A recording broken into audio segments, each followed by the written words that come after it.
this isn't a Sheffield issue, simply local. It seems something which pervades a lot of politics at the moment. A lot of people seem to have lost trust in politicians and political processes. I mean, what sort of comment would you make from your perspective now coming in to hold the positions you do? I think the thing about trust is that it goes very much with behaviour and what people see elected councillors doing, which is of course often different from what elected councillors actually do.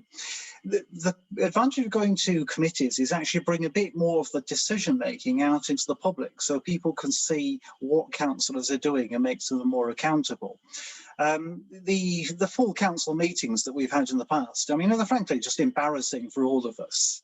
There's all that sort of part of it all ding dong. It's like Prime Minister's question times about issues that no one usually cares about most of the time, and it doesn't reflect well on any of us.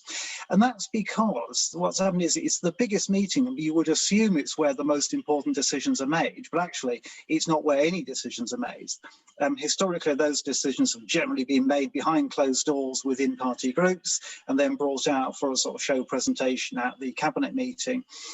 There is a real advantage to moving these committees where those substantial issues, say about housing policy or the local plan or transport, can be thrashed out in public to some extent, and people can see what's being done there. And it's a bit like the planning committee today that met. People can watch that and see what people say and see what the individual councillors charged with making a decision actually make of that when they have to take on a bit of responsibility. And this is my big thing about the move to the committee system. It's to give all those backbench Labour councillors something to do. Within the Labour group, obviously I'm a Green, I criticise the Labour group quite a lot, but of the backbench councillors, there's loads of good people in there with always something to contribute. But under the previous model, they didn't really have a role to do that. They couldn't really speak out against their own party, and yet they didn't have a role in any decision making. Once everyone's on these new committees, everyone will have some role and they will have to be held accountable. And it means that there's something more to being an elected councillor. It's hard enough to get elected as a councillor, and it should mean something. You should take a position of responsibility because that's what you're elected for. Okay. If you turn your mic off then, Douglas. And Cate, do you want to come back just very quickly on that? I notice you're, if not disagreeing, but probably had a different view. Douglas and I are going to disagree about about actually the backbenchers' involvement in decision making and stuff like that. I mean, I believe very much in scrutiny. We've had lots of our members are involved in that. Every single member of Labour group is involved in either a scrutiny committee or a planning and other committee.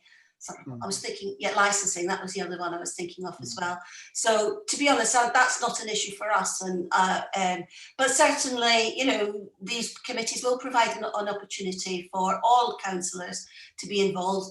But I have actually already heard that a lot of councillors are a bit worried about how they're going to fit everything in, as well as being if they've got a paid employment. That is a risk that we also want to make sure that a whole range of people can be councillors, not just those that have got a lot of time to do it.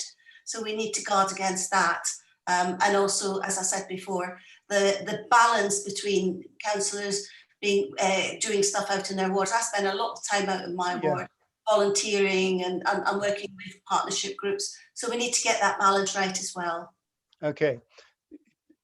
If you just stay on, Cate, because the next question leads on from that, of course, doesn't it? I mean, the role of the councillor. What is the role of the councillor? To represent their ward, to play a role in the council. I mean, it's many roles, and presumably the local area committees are seeking to redress some of that bridge building or some of that communication, power sharing, perhaps even with local communities who perhaps feel more distance from the town hall.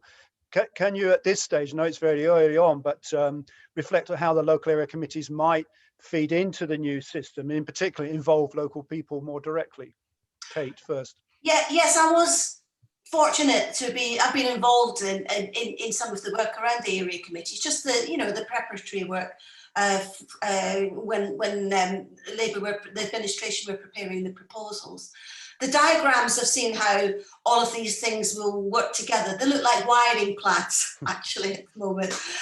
But essentially, just to simplify it, what we need to do is make sure that all parts of the system will be able to refer on key issues as and when required. So, for example, if several area committees are, if people are bringing the same sorts of issues to several area committees, they'll be able to ask one of the other committees to consider it. And if necessary, it will go to this executive for action.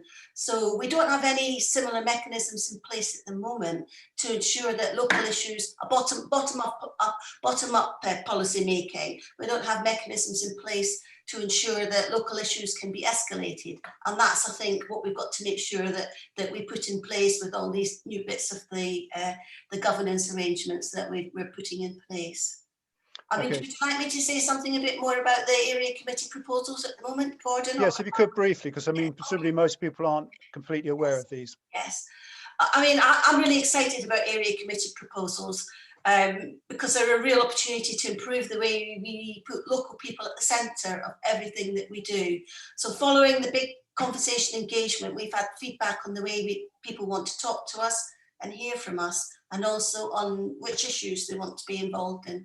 So it's clear that we'll need to be more imaginative, using a range of means, including much more localised communication, involving local people in the decisions that affect them, and digital channels where appropriate. One of my colleagues was suggesting, for example, that local meetings might be streamed and so on as well. We could actually have different ways of voting at meetings and so on options on local developments and so on. So those are just some of we have to be creative about it. We need to learn from the things that have worked well elsewhere. But it is a real opportunity. We've got some ideas, and we're already putting staffing in place to help us do all of this, because we can't just do it on a shoestring. We want it to be meaningful, we want it to be real, and we want local people to feel that they're more involved in the issues that affect them. Sure. Yeah, lovely, Kate. Thanks very much. You turn your mic off. Douglas, back to you. I mean, is this a new role for the councillor then? I mean, and what groups of citizens do you think might become more engaged with processes that perhaps feel they're not fully engaged at the moment as a result of these changes? Well, it's not necessarily something new. Also, we haven't worked out any of the details yet. I mean, we just haven't had those discussions. I mean, ironically, the announcement about local area committees was done shortly before the election, and it was just done via a council press release. There had been no discussion with councillors. The opposition groups had no idea this was even about to be announced. It was purely an example of that sort of internal, behind closed doors decision making imposed top down, which is kind of ironic when you're talking about new ways to engage people in a more constructive bottom up way. So that led to some consternation then, but no, we're not really inventing anything new. We have in the past had various forms of local working, and really it's a question of the degree to which the council goes out, reaches out to people in more local areas, or retrenches back into the town hall and has a centrally controlled decision-making structure. In the past, we've had community assemblies. They were public meetings. Before those, we had area panels, and those worked to a different extent. My experience personally with area panels was actually very positive, but that's because I think the one that I was involved with was an area panel covering just one ward in Burngreave, and because it was an area of deprivation, that actually worked very well. Also coupled with the fact that we had good officers then, so it was good. I know that in other parts of the city there was more criticism of those, so a lot depends on who's involved, how engaging they are, how much resource they are, and it's going to be a gradual process of enabling people to come to meetings when they want to. And you can talk about streaming meetings online, but actually it's the one-to-one engagement. People don't generally come into the town hall to come to meetings. I know some people do. Probably some people in this meeting are one of the few sets of people who do come to those meetings, but actually generally people don't. Taking meetings out into community settings is a way to engage, and often it's with the local things in the local area that people bring their own knowledge to, bring their own concerns about, and it can really make a difference, and that's a really key thing. that reflects back on itself about engaging trust in the whole way that the council operates. So, I mean, I'm very much looking forward to a complete reversal of the trend that we've had over the last 10 years or so of, you know, retrenching into the town hall and cutting back on all those community working aspects that we used to have. Okay, thanks, Douglas. If I can ask Douglas and Cate now to turn off their mics and videos, and we'll move on to the panelists. So that was Councillor Douglas Johnson, Green Party and Exec Member for Environment, Climate and Transport, and Kate McDonald, Exec Member for Finance and Resources, Labour Party. I'd now like to invite Woll, Newall and Barr to turn their microphone and video on and join us if they could. Thank you. Welcome, Anne and Woll from It's Our City. And perhaps if I can give you 5 minutes to say, how will local democracy be improved in Sheffield, and for whom do you think it should be improved? Thanks very much. I'm going to start off and make some general comments, and then Woll is going to come in and speak specifically about the lax, if that's okay. So it was really, really interesting listening to Douglas and Cate. And a lot of what they were saying was actually very encouraging indeed. I mean, our vision has always been that we want cross-party working, community representation, and local and national expertise being consulted. In other words, we want a variety of voices in the decision-making process. And I think it was Douglas actually that picked up on the cultural change, because we've always maintained that as well as a structural change in governance, local governance, we also need a cultural change. And for us, what that actually means, well, two main points is that we want tribal party politics put aside, and Sheffield must be centre stage now of any decision making. You know, Sheffield residents must come before party politics. So that's hopefully we're heading in the right direction for that. The other thing is that Nolan principles, you know, these are mentioned now and again. They are the principles by which public servants are meant to conduct themselves.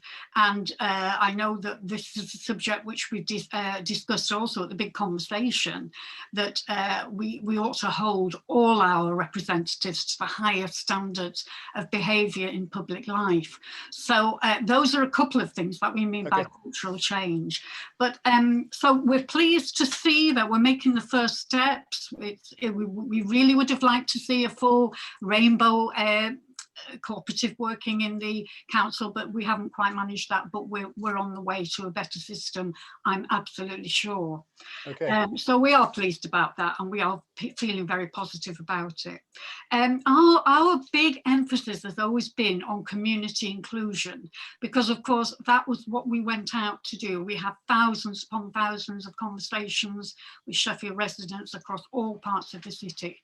So you know, we have actually, rather than have this sort of utopian vision of what we would like, we've also got a very important document on our website, which is actually called Principles for a Modern Committee System, where we've actually backed up our vision with some really practical advice for you know, people involved in the design of the committee system that we would like to input, because it's all evidence-based on the conversations we've had with people around the city. So I'd just like to pick up on a few points from that document. Well, which sorry, can you leave if Woll wants to speak? He has a minute left. So yeah, well, we're coming on to the lax at the end, but I just want to pick up, if you don't mind, a few points from that document that people can read up on more fully. So how do you judge whether a democratic governance system, a new one, is a success? Well, I would like to say that a new, more democratic government system is a failure, in fact, if communities and stakeholders do not see and feel changes for the better. So obviously only time will tell on that, because we're only just at the start of that process. I just would like to read a few points to fit. Hang on, Anne, I'm afraid that's not possible, because I mean we are running out of time. Each panelist does have the 5 minutes, so You really Okay. got to be eating into other Can I people's just time. make one more point then? Very, very quick, Gordon. Yeah, And and if then Woll's hand got over something to say, he's going to have to say it very quickly. Okay, so some of the most important points on this from this document about community inclusion is that stakeholders and experts and communities must be part of the committee governance system, not separate to it, in fact. You know, the LACs, interestingly, has been discussed as something separate, but we think they should actually be included within that governance structure. That could mean committee places or roles, community subcommittees and working groups. There's a lot more to see, and I would recommend. You've got things on your website there, so people can go and look at that on the website. Absolutely. Give your comments. That's fantastic. Well, very quickly, I'm afraid, but I'll have to cut down what I was going to say. indeed. To be fit for purpose, the introduction of the local area committees, I think, must be revisited to get actually stakeholder input, because it was really introduced with hardly any or no stakeholder input before the election. So we would say that it should be revisited with stakeholder input. Otherwise, there'll be a risk that they'll just reproduce the reported problems with the previous locality arrangements, where they were sort of politically driven talking shops and didn't really have any power. They must also be not separate from the design of the new modern committee system. So it must be integrated within the new modern committee system. So there's an integrated system of both participation in the local area committees and representation in the new modern committee system. Okay, thanks a lot, Woll, for keeping that brief. Thank you very much. If I can now ask you to turn your mic and video off. And next, I'd like to invite Rob Cotterell to join us, switching on video and sound. Hi, Robert. Robert from Chair of SADACCA. So some comments on what you've heard or how you think it might improve democracy for your interests. Thank you. Just some comments on what I've heard so far, and I'm left with the feeling, are we looking deep enough in Sheffield? Are we feeling uncomfortable enough to realise that we need to change things? I've been voting in Sheffield since 1978, and this time round is only the second time I haven't voted for Labour, because I just can't cope with the magnolia that we keep getting. It's just the same thing over and over. And surely the Labour Party must be thinking really deeply about how they're going to start holding on to things, not only locally and regionally, but nationally. You know, it's just not a good picture. And I think it's because we're really not looking deep enough. What I would like to hear, and what people who I represent, well, actually, in African Caribbean communities, what's gone wrong, what keeps going wrong, and what are the plans for trying to redress some of this. Now, they've talked about the LACs. I think that is one thing that is not going to improve things. I know it's possibly something different that they're talking about, but to have something to bolt onto an already failing system is not going to change anything, in my opinion. The conversation that some of us have been having around the citizen hubs that could run independent of the council and to challenge what's happening in the council might work, but to bolt on another system, no, because the system's already failing. And I just don't see how that's going to make things better. Another thing that I haven't heard about is, today is the anniversary of George Floyd's murder. And there are lots of things happening up and down across this country, in London, Bristol, Birmingham, Manchester, Leeds. I don't hear what is happening in Sheffield. People have actually started to make some systemic and institutional changes. But I'm not hearing either councillor, neither Cate nor Douglas talking about those issues. We are still at the height of a pandemic. People like me and Shahida, we're dying 3-4 times more quickly. What are we doing about that in Sheffield? I don't hear anything. So it still leaves me really concerned about what this future. I know some people might have got some hope for the future. And of course I have to have hope for the future, but I haven't got hope in the political system and party politics in this city, because it's not changing anything. And so I want to hear what are some of those real issues that are uncomfortable to talk about. Accept they're uncomfortable to talk about, but nevertheless, we have to talk about them. And in talking about them, we might work towards some change. But in talking about them, I don't want it to be a lot of talk either, because we know what some of the issues are. For many people in certain parts of this city, education is a major issue. School exclusion is a major issue. Employment is a major issue. The sharing of the council's resources across the city in an equitable way is a major issue. I want to hear conversations about this, but then quickly moving on to actions. So maybe, you know, the coalition could start thinking towards that.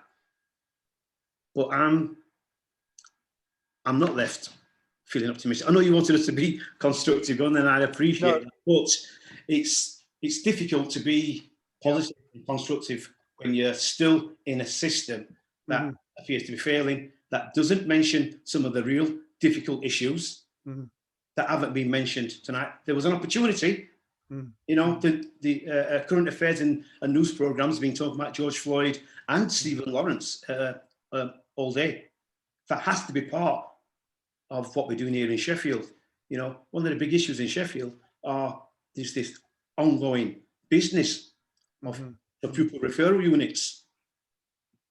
You know, those people like me again are occupying far too big a proportion of those numbers. We need to have different conversations, and we're ready to have them with the council, but the council have got to put their toe in the water, feel it burning, and carry on. I mean, is there one particular forum for these discussions, Robert, you don't think exists at the moment? I mean, we're actually swamped by media these days. It's almost as though there's too much noise, but as you say, it allows people to be comfortable within their own views. Is that what you're saying, that we need to manage really what are quite complex conflicts? Absolutely. You know, we're just getting more of the same in Sheffield, and somehow the decision makers in Sheffield manage to keep us quiet. You know, I do mention this often, but I'm glad we didn't have the riots in Sheffield. I don't want to see that city burnt down. But look what happened in 1980, in the 90s, and in 2011. It went around the country and everybody said Sheffield next. Nothing happened. And also, no change happened. Now, I say I don't want to see it, but now I'm not advocating riots. Please don't read me wrong. Is there something in the air, in the water in Sheffield, which means we just have this magnolia view and we get nothing really of any that impacts any real change from the council, who are the real decision makers in this city. The power's in their hands, and they really have to start coming out into communities and really engaging. The change has got to start from the bottom up. It won't start from the city town hall down. It won't happen.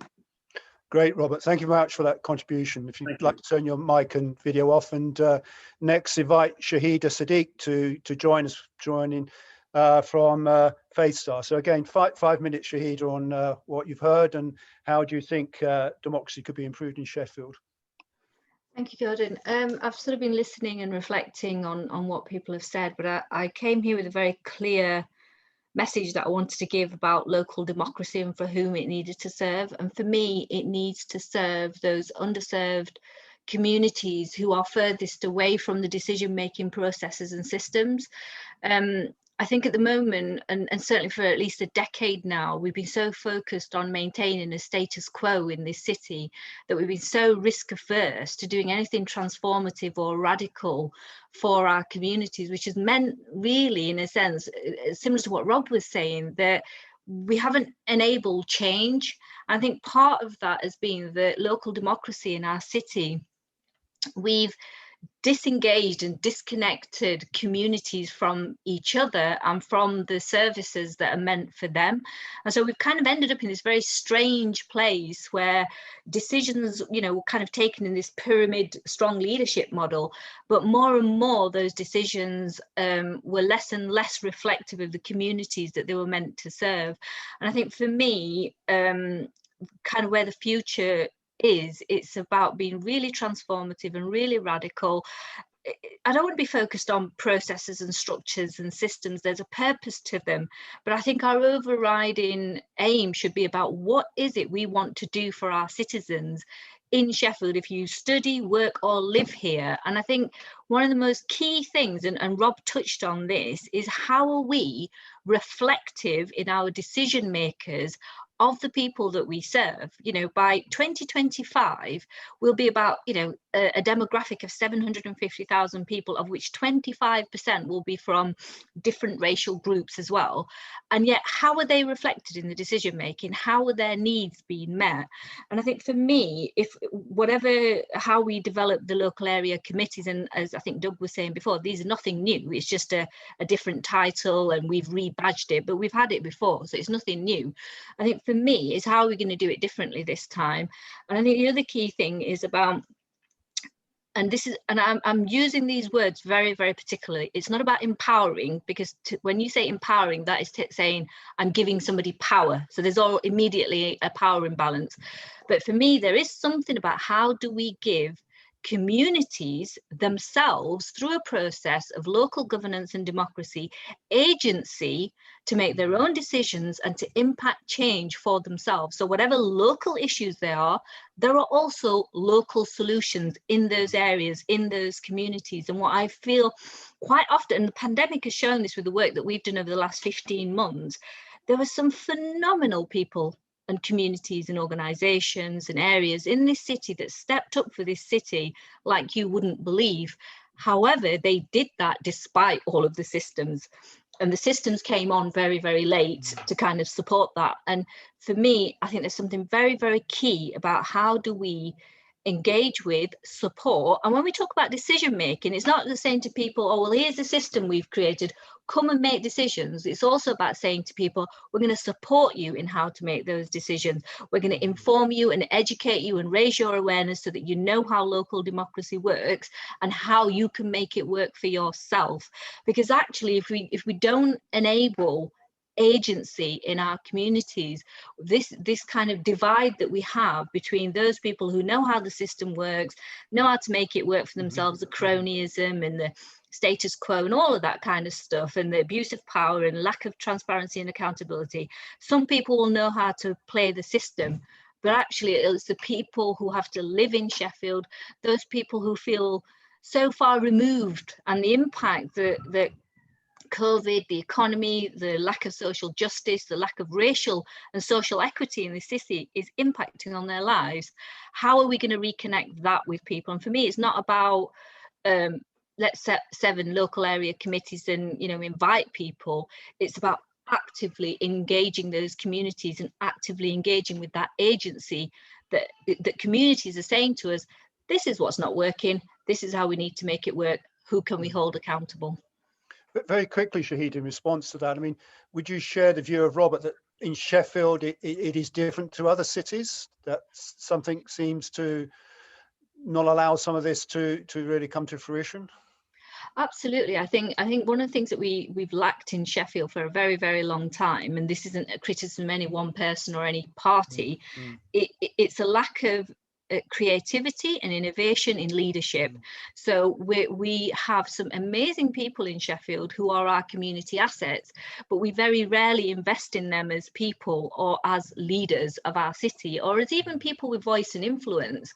And sometimes, and I would put myself in that as somebody who sometimes I felt like I've been shouting into a void, you know, going, this is what communities are telling me that they need, this is what communities are saying is important to them, and I'm kind of shouting out into a void and not getting a response.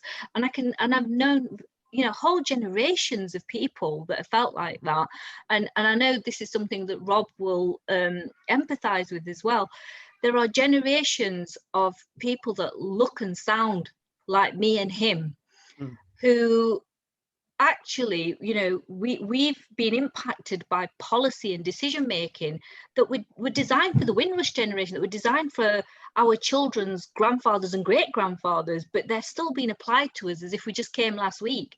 And it's like, well, hold on, you've got intergenerational changes, you've got demographic changes, you've got young people living in this city who might have a different cultural heritage but only see themselves as Sheffield, and yet we can't serve them, you can't support them, and then you're sitting there scratching your head going, why has nothing changed? Yeah. And so I think for me there is something about innovation and creativity and aspiration in leadership that says we are going to have people within our decision making in our city that reflects the communities we serve. Lovely. Thank you very much, Shahida. So if I could ask you to turn off video and link, thank you, and then ask Simon Reynell to join us. I mean, maybe Simon, from your perspective, those sort of demands for innovation, for leadership. I mean, the climate change situation really cries out for that, I suppose. So if I give you a chance perhaps to respond from what you've heard as well.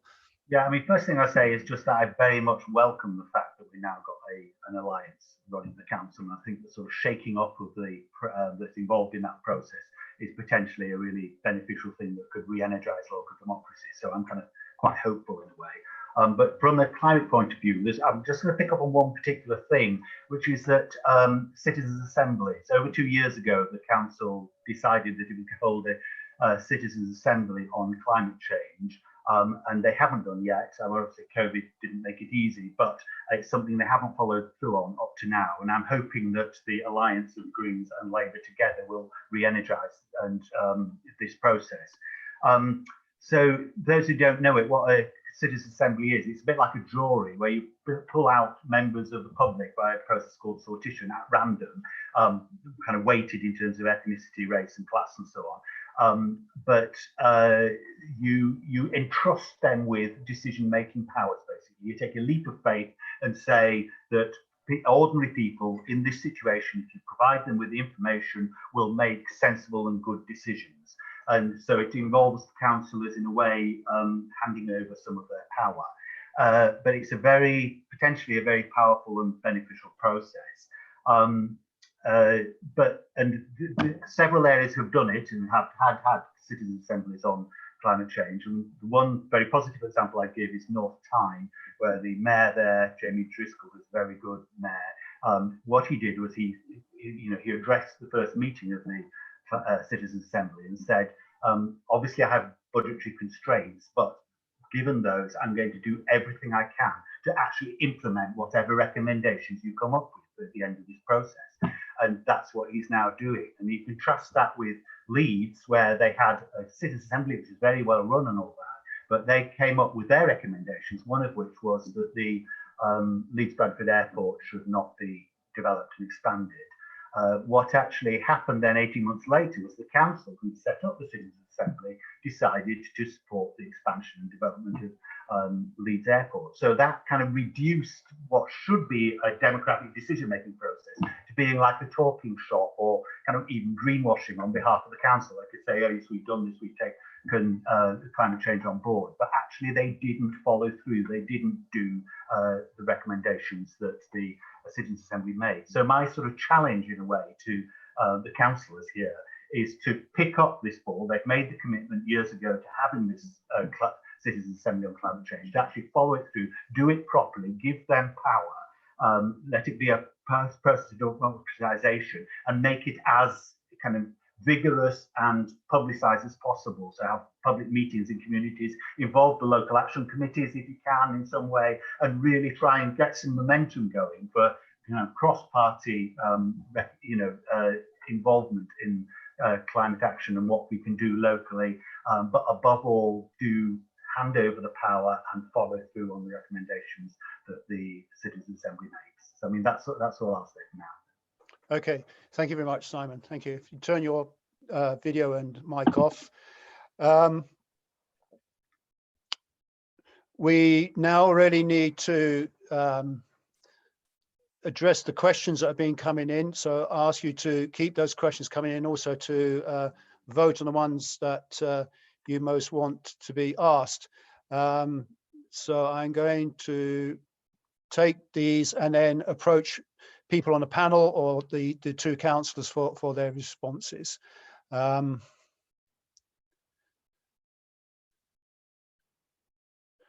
Okay.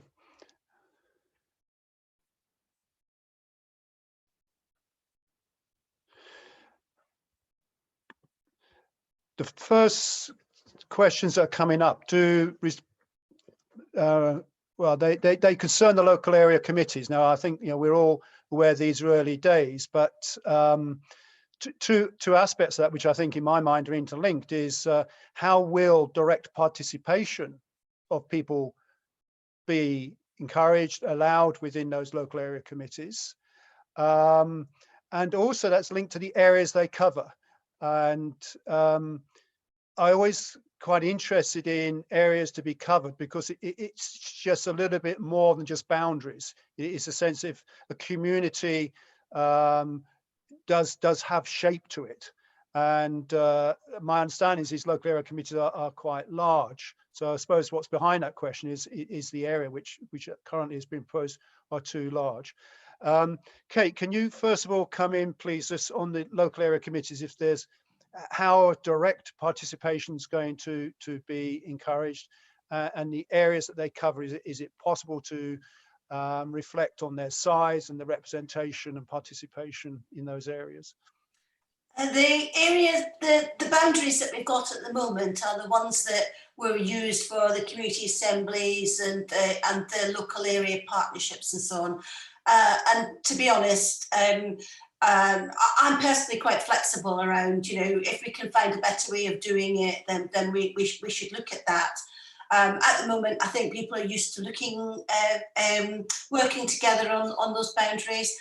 Also, there are issues in terms of how we resource and support. So there are financial constraints and all of that, although that's not the major factor. So basically, when they were set up, I think they were trying to be aligned with the police and with the health service and so on as well. And in fact, the boundary that in South local area committee will cover is very close, for example, to the primary care network that covers my area as well. So there was some rationale behind it. I don't think we're ever going to get it perfect, to be honest. But the wards will still be really important in terms of local engagement, work with local tenants and residents associations and local voluntary groups and so on as well. So they're just a mechanism which is a lot smaller than the council, but which isn't local neighbourhoods, basically. It's somewhere in between that. That's really all I don't think there is an ideal one. I looked at a lot of models that in other cities and so on. Some of them are bigger, some of them are smaller, some of them were actually very bureaucratic in terms of how they worked.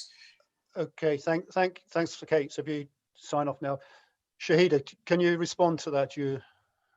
Yeah, I think one of the things that I just wanted to pick up on is how the local area committees are going to ensure accountability for the Equalities Act 2010. So we have communities of interest across all protected characteristics. A lot of those groups don't live in one geographical area. They might be spread citywide. So how are we going to ensure a sense of accountability and a sense of voice and influence for those communities? And we've got different types of communities that aren't just around the Equalities Act, but some of our, just as an example, for example, our African Caribbean community are not in one area. They're all over Sheffield.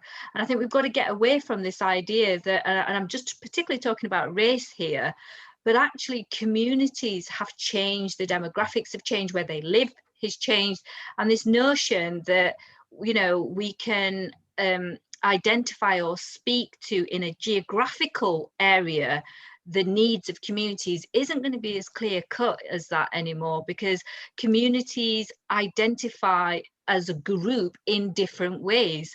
So they might not necessarily be geographical. They could be based on their ethnicity, it could be based on their gender, it could be based on their religion, and how they connect with each other and how they connect to those services and decision making is also going to be key. So I think for me, the local area committees, whilst it gives us a basic structure, I would like to ensure and see that we have a level of accountability and decision-making voice for those really underserved communities and people who very seldom get their voice heard in any kind of decision-making.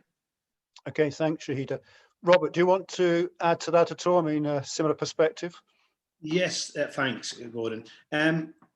Yeah, as I said before, I can't see the point in bolting onto a system that we know is already broken.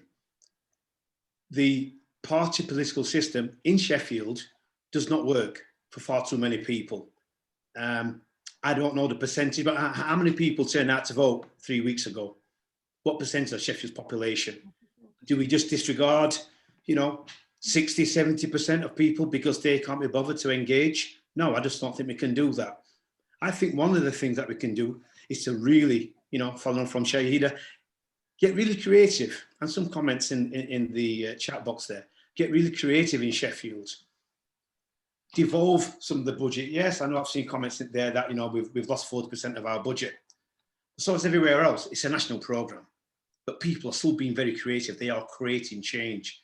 So devolve some of the council's budget, you know, some of what we pay in council tax, etc., or whatever, you know, devolve it to local areas, let them decide what they want to do with the proper resources. And if that means that people in local areas are going to challenge anything and everything that they do at town hall and every decision, then so be it.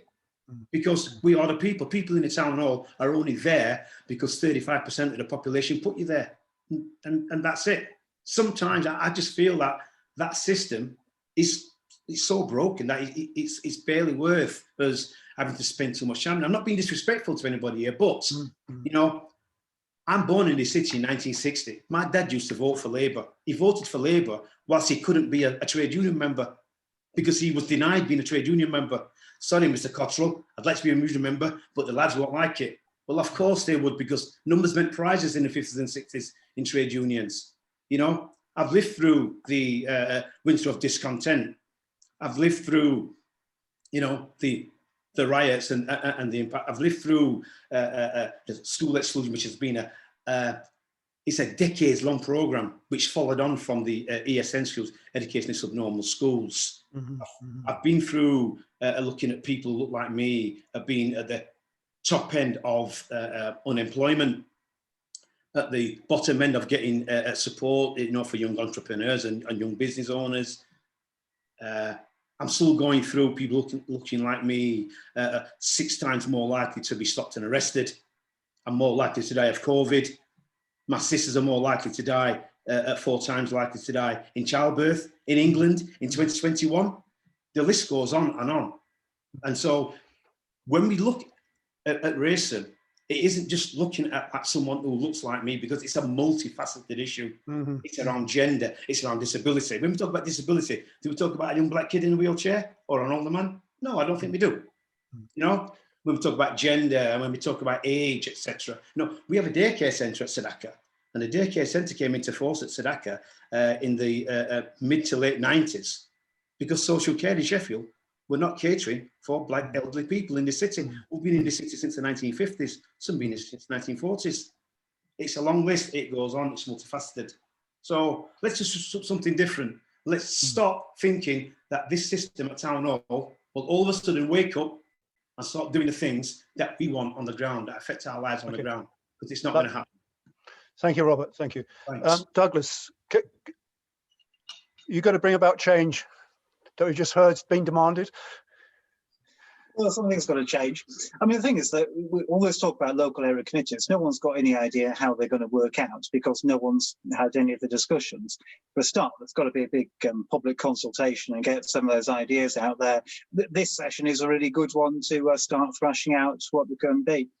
Though, of course, one of the dangers is that, you know, we can all spend a lot of time talking about, you know, how it should be structured, where the boundaries should be, what the budget should be, how the staff are going to be, which biscuits are going to be put out in the meetings, all that sort of stuff, all that detail. What's really important, I think, is, and I reflect on what Shahida's saying, because I completely agree with that, it's about engagement, really. And in some ways, it doesn't matter so much about the budget, it's about the decision and the voting powers of the thing, or whether you've, you know, nominated some people via sortition or something to do that.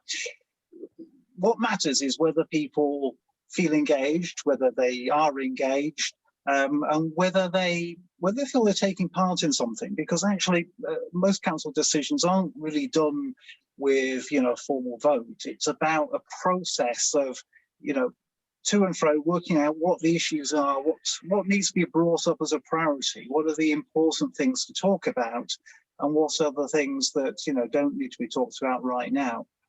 So it's really all about engagement. You could still have a perfectly workable system that doesn't have any local area committees at all, but just has, you know, a really good team of completely centrally based staff who go out each day and work in neighbourhoods, get around there, talk to people out in the communities and take decisions back. I'm not saying that's, you know, the preferred method, but you could do that. So what I am saying is that engagement with people right across the board is important rather than the structure of committees. Okay, thank you, Douglas. Can I please come back on the stuff around the way the committees will work? Shahida, you know very well that, you know, we've got the structures around the Equalities Partnership that we've been doing a lot of work on. So we do talk to communities and representatives of communities in different ways. And obviously, I mean, there are all sorts of protected characteristics. I worry about people with learning disabilities who actually, for example, associate together in different ways. And we need to work out ways of making sure that people can be represented, can be listened to in the way that they want to be. And sometimes that will be at a local level and sometimes that will be at a citywide level. So it's not about, we were asked to talk about local area committees. I don't see they're the only ways of actually talking to and listening to people across the city. So I just wanted to make that point clear, and I'm not being defensive. As you know, we're in, you know, we have met a lot and talked a lot, and that was exactly my point, Kate. That was exactly my point, is that how do we ensure, whether it's, as Rob was saying, people with disabilities, it doesn't matter what it is, how are we ensuring through the, and I know we're having those discussions in the Equality Partnership, but for me, for at least since the Equality Partnerships have been set up and running in the council, have felt under such pressure because it's been like an afterthought, or, you know, a consultation comes up about some, you know, access liaison strategy or something to do with whatever in town, and people are given 3 weeks notice to consult on things.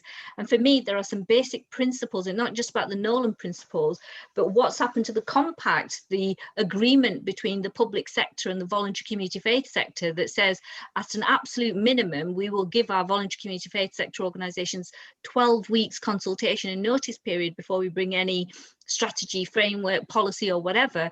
So we've lost a lot of those kind of core principles of engagement, not just with communities, but with the organisations and people that work and serve those communities. And this isn't a criticism of yourself or the Labour Party, Kate.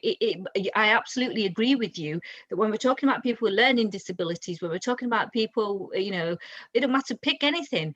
For me, the local area committees, we need to have a sense of accountability in there. But when I say underserved communities, I mean all of our underserved communities.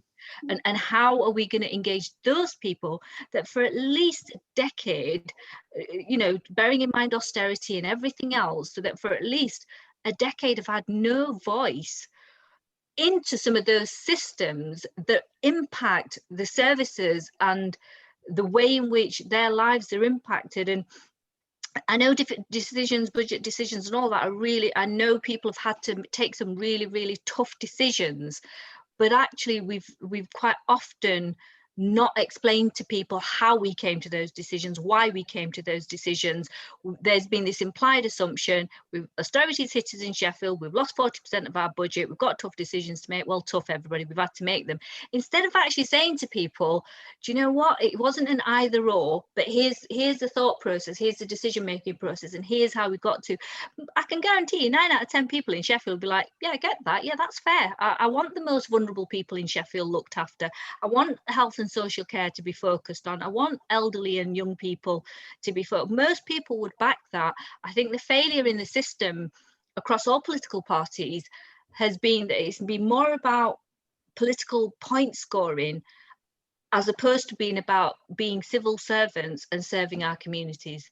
That's just my personal opinion, you know, and I think, and it's a shame because I meet some amazing councillors who do some phenomenal work for their areas, and I just think, you know what, I just need you to, if you could just say that more, tell me more about what you're doing in your job role. I don't need to watch you in a scrutiny meeting. I want to know you're fighting for me. Okay. The questions are now piling in. So if we could have some questions and then just some shorter answers, perhaps. Now, let me see this list I have here. There's one question here about would changing our voting system be a way ahead? For voices of all voters to be heard and represented, surely we need to change in our voting system. So voters' preferences are demonstrated in council composition. That needs a change in the law. But will our local politicians stand up to be counted on this one? So, Cate, Yes. again, a change in the voting system, would that be something we require? I'm not personally in favour of proportional representation. To be honest, I'm more concerned actually about trying to get people to register to vote. I don't think the two are necessarily linked. So I think we've got a lot of work to do to engage people in the democratic process. And I don't think proportional representation, I don't think any one mechanism is the answer to doing that. I think what we actually need to do is to do it better. Okay, thanks, Cate. Another question to try and get through some of these at least now in the time we have left. Not surprised about money. So Douglas, have you got something to enlighten us with about how budgets will be devolved, what meaningful money will be given to the communities? No, there's been no discussions about that at all. So there's What do a you short want? answer for you. What would you like to see? More money for everyone. I mean, yeah, obviously, you know, we all agree that, you know, that things should be devolved to local committees. So therefore, it follows that they need budgeting for. So we've got to decide what services do you want to cut to put the money into those local services, or is it in fact just shifting the same amount of money going around? And this is where you get into some more complicated things. So I mean, if people talk about they want their street sweeping budgets devolved to local areas, it is basically still the same money, so it's got to be taken from street sweeping and being put into street sweeping. It's still being paid to the same private contractor. So yeah, that's where we go. So obviously, yeah, we need more money, but yeah, there have literally been no discussions about that at all. So you know, we're not even off the starting blocks there. Okay.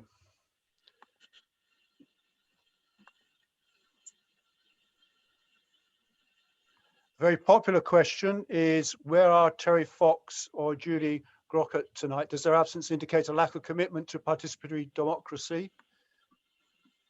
Cate, you can The answer to that question is definitely not. Terry was, this is actually quite a short time after Terry took on his responsibility, so it wasn't possible. He had another clash in his diaries at another meeting tonight. So unfortunately, you can't be in two places at one time, and likewise with Julie. So I'm sorry if you don't think that, if you think I'm a poor substitute.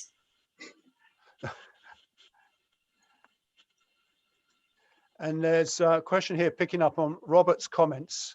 Do we need to look at a root and branch change to the City Council constitution? Is this beyond our current structures? We really need to look at the constitution and redefine what the council's about.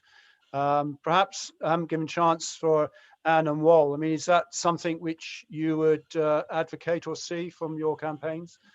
Well, it will be inevitable because of the change to the modern committee system. The constitution will need to be completely rewritten. Well, maybe not completely, but a lot of it will have to change. We would hope as part of that process, it would be looked at not just to do with the committee change, but in other changes as well, to try and focus it on citizens rather than the council itself. Okay. A question for should we be teaching civics in our schools? I think there's been lots of reference to capacity and everything. So do all of you want to make a quick contribution to that? Shahida, you want to start there? Civics in schools? Absolutely.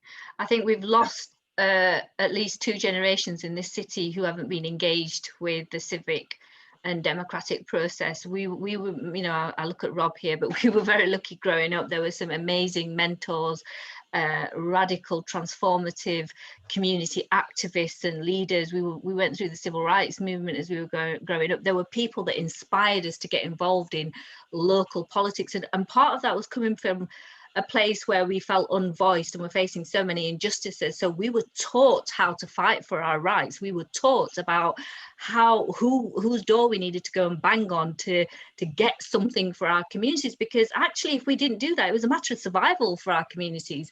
We needed to know how local democracy and decision making, all that kind of work. I think what's happened is there's been with the advent of social media and things, and people's conversations going into the digital world, I see so many echo chambers, but I very rarely see people being taught about how decision making, how your city works. At a basic level, I can go out there into any school in Sheffield and ask any 14 to 15-year-old, do you know how your city works? Do you know who your councillors are? Do you know how decisions are made? Do you know what the public sector is? Do you ask any question around local democracy, and you get very little answers? So for me, I think it's absolutely vital for communities that that's something we teach in schools. I think it seems to be nodding heads all the way around, agreement on that one. Okay. Rather interesting question is are we talking here about a changed relationship between politicians and officers? And the council clearly has those two elements to it. And in particular, perhaps with the executive functions that officers have. I mean, Robert, you talked about systematic change and something more substantial needed. I mean, is that something that you would see having to be addressed? Absolutely. What we can't afford to do is keep doing what we've been doing, because it doesn't work, or it hasn't worked. And I think I'd add something else into there. There has to be a change in relationship between the voted, the employees, the civil servants, and the people who put them there.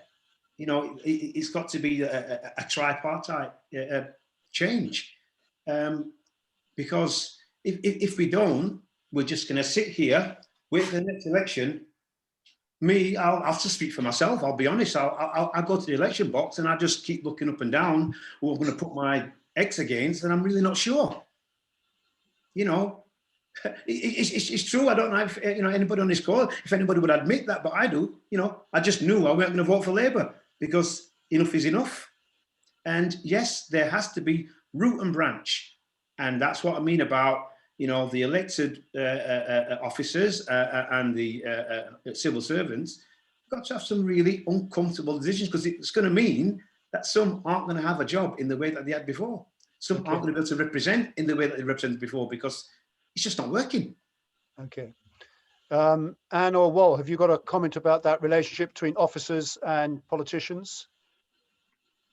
I think maybe a comment that we would make would be that officers have been under a very difficult situation in the past with the old strong leader system, particularly in the way that it's run out in Sheffield. But we've seen in public meetings where officers have been under a lot of political pressure. And we hope that this the transition to the new committee system will enable officers to step back a bit and become more independent and resist those kind of political pressures. Could I just add something there? It might be quite a controversial point, but we think that I feel actually quite sorry for some officers, because we have seen, particularly in the tree campaign, that sometimes they've been thrown under the bus. You know, that's just one example, where when politicians have been in very tight corners and have been asked some very difficult questions, they sometimes actually place the blame with the officers. And yet we know that the officers are not elected representatives, and it's actually the politicians that are answerable.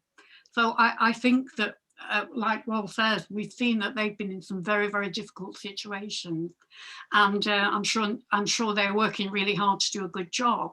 But I don't think that they appreciate the fact that sometimes they're left, you know, holding the can for decision making that's actually been taken by politicians. Yeah.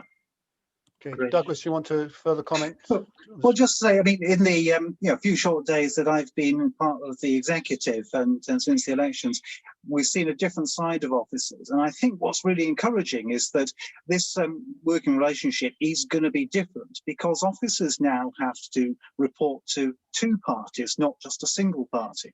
I mean, and frankly, yeah, we, as Green Party councillors, we often criticise, you know, the council's comms office as being, you know, just doing private jobs for Labour Party.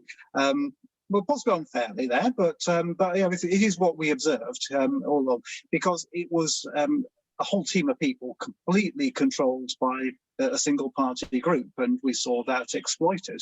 It's really unfair on the staff. We've since seen quite a few revealing things about, you know, how staff have operated and how they can operate now. So I think that is far healthier, and yeah, I think it's far healthier, and it's well, possibly going to be difficult on staff, but difficult in a different way. I'm sure they'll rise to that challenge, and I'm sure they're ready for it as well. Okay, Shahida, briefly a comment on that.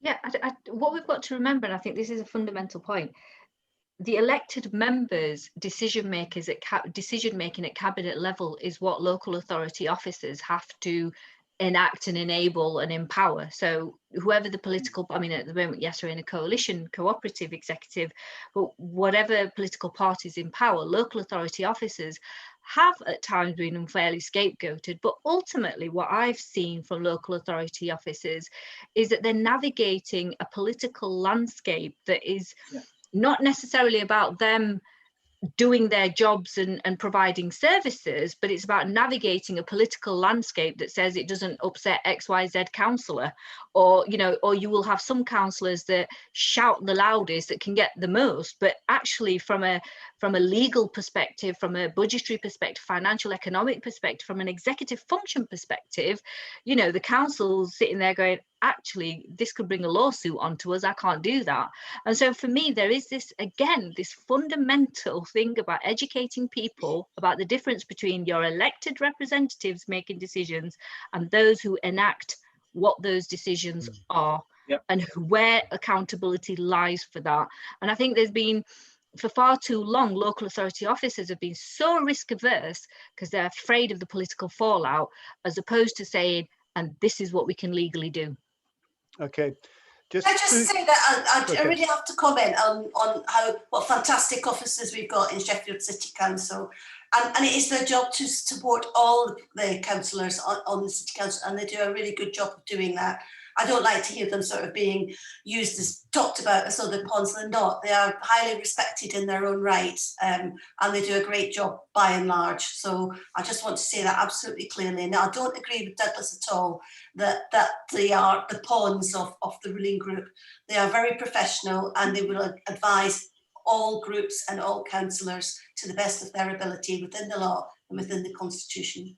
But there is a fundamental change that we're seeing now, and we've already had commitments that on major policy decisions, there will not be such things as the briefing to the Labour group, which didn't happen with the Green group or the Lib Dem group, and was an established part of the decision-making structures in previous times. That has to go, and that's the change we're going to see. I'm not going to argue because you want to move on, Gordon, but that's not true, Douglas. Yeah. I think one of the things that's coming through several of the questions, and it's particularly from the heritage, but I think it's a wider comment that Shahida's touched on as well, is the role of volunteers in the city. There's a lot of organisations don't get paid, spend their time basically providing public service. And I just wonder, it's partly Robert's comment, you know, the inside-outside view of this. There's so much going off in Sheffield, people supporting one another. It doesn't seem to touch the town hall, and maybe that's right. Simon, have you got a view on this? Because presumably when we look at climate change, it's going to need a lot of people changing their behaviours.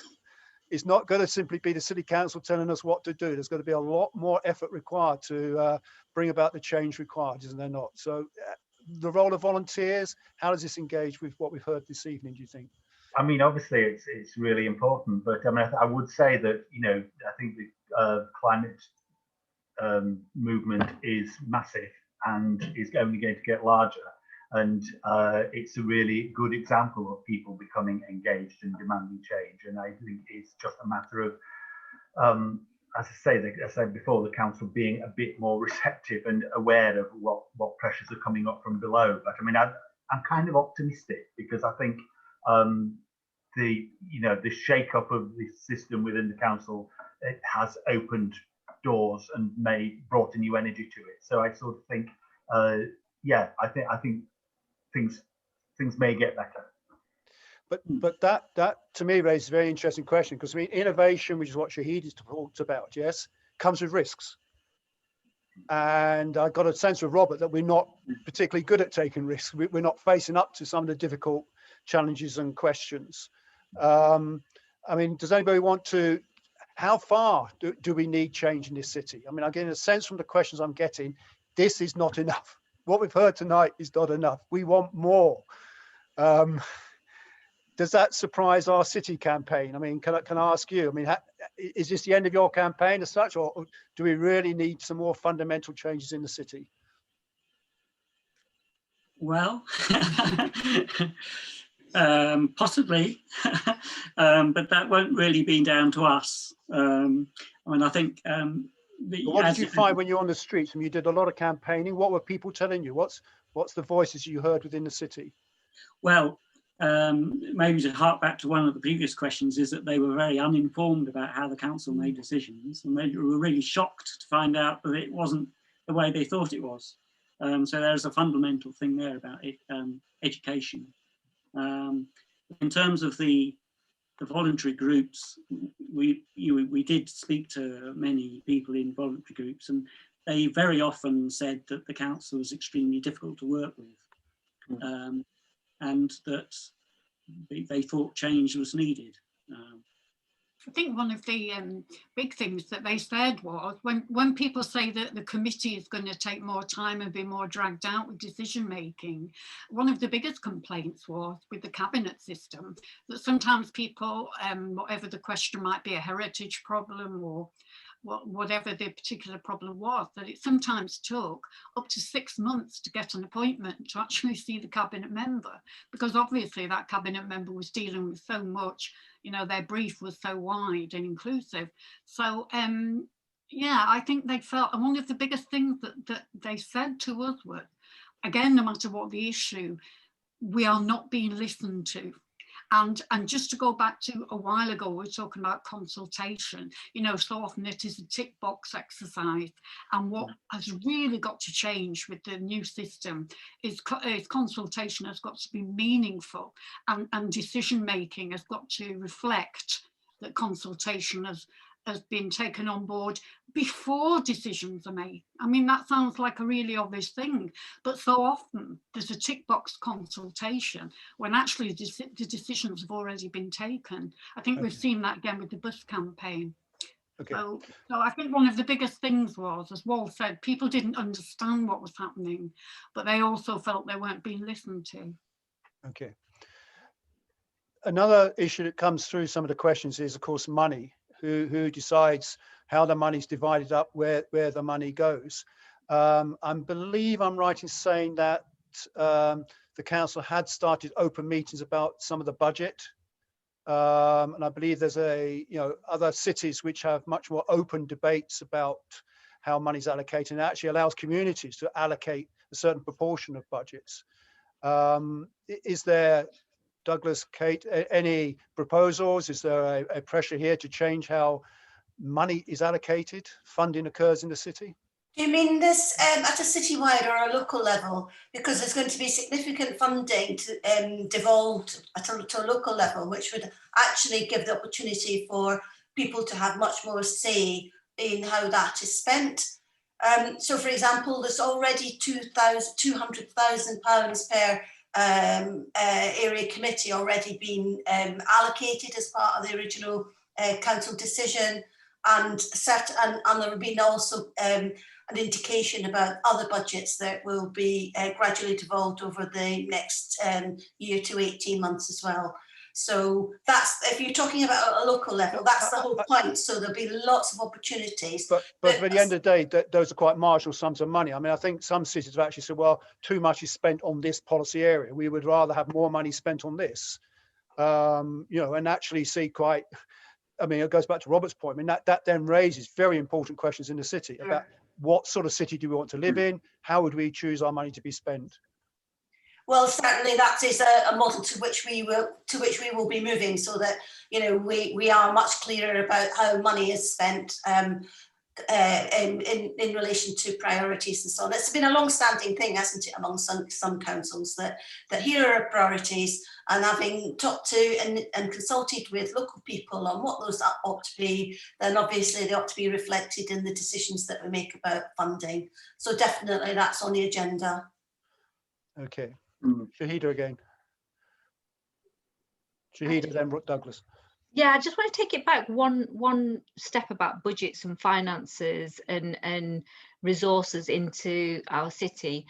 And I think there's an underlying principle that is really key about, one, how are decisions made about budgets, but also what are the outcomes and impacts of what we want to achieve with those funds. And I'm not just talking about, oh, here's a set of priorities that, you know, whoever's in power has said, well, this is what's important, or, you know, this is a target that a government sets, so we need to hit it. Fundamentally, for me, resources, and this has been something I've been ranting about for years. If I've got a cake and I'm looking at working class communities at Westfield and Arbourthorne, and then I'm looking at working class communities in Pitsmoor and Burngreave, and somebody said to me, right, you've got to split that cake in two. But all right, fair enough, I've cut it in half, but I'm still not impacting. So let's say, for example, we want to improve access of opportunities and employment to all young people under the age of 25. Well, those areas are going to have different needs. And for me, there's been a fundamental principle of looking at racial and social equity in those areas that says, are we using our resources to meet the needs of those communities where they are at? Now, those are different things. A young person on Westfield and Arbourthorne is going to have very different needs to maybe a young person facing multiple barriers in Pitsmoor and Burngreave and the like. But there might be some barriers that they all face around mental health, lack of, access to additional support after school, so on and so forth. So to me, if we're going to do things differently in Sheffield around resourcing and around budgeting, and I'm not saying let's get creative with the finances, if we focus those finances where the needs are the greatest, where we want to have the greatest impact, the way in which we divvy up those resources across the city is going to look very different from what we've had it over the decades. And I think there's something fundamental about, firstly, thinking about the principles of finance and what it is we want to do with it, and what's the impact and the outcome we want to achieve, and how and what we do with resources completely changes after that. Okay, Douglas, quickly a comment on finances. I think you wanted to come in very quickly. Yeah, so with finances, there's a big question about whether you have finances that are sort of evenly split per head of population, or whether they're allocated according to areas of need. And there was a specific proposal from the Lib Dem group so that it will be per head of population, so you get the same funding in Ecclesall as you do in Pitsmoor.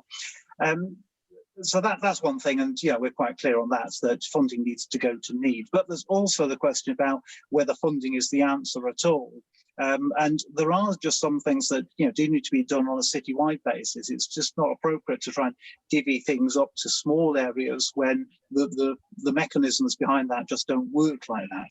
And then the third thing really is that actually money isn't always the answer at all. And going right back to the issue about empowerment and engagement, I mean, in fact, in my experience, so much of my work is done in the ward, and it doesn't need money. It needs the right people being put in touch with other people and having their voice heard, and a solution can come from that. Okay, this is going to be the final question. We're nearly out of time.